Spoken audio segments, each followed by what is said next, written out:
Pa evo, očekivanja za samu utakmicu protiv Budvanske Rivijere nisu neka prevelika, nismo neki preveliki optimisti, nažalost, ali eto, 22.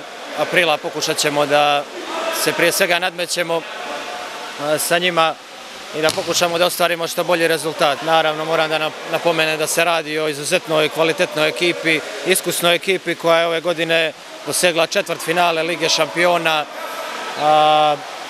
i koja se pokazala kao izuzetno jaka i kvalitetna ekipa.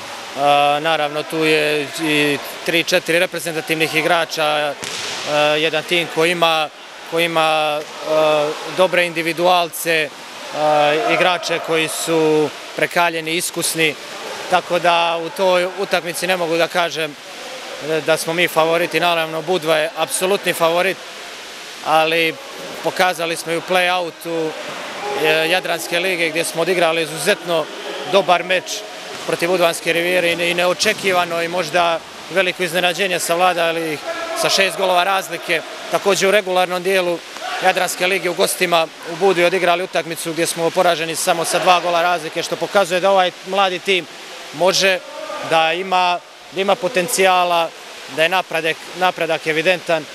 Sada ne bi ulazio u dalju neku problematiku kluba, ali poznato je da su velika dugovanja, neizmirene plate već duži period.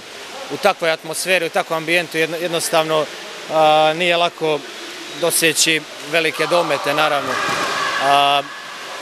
Ovo je profesionalizam i mi kao treneri zahtijevamo maksimalnu radnu disciplinu na treninzima, a da bi to uspjeli da postignemo, potrebno je stvari da se dovedu na svoje mjesto.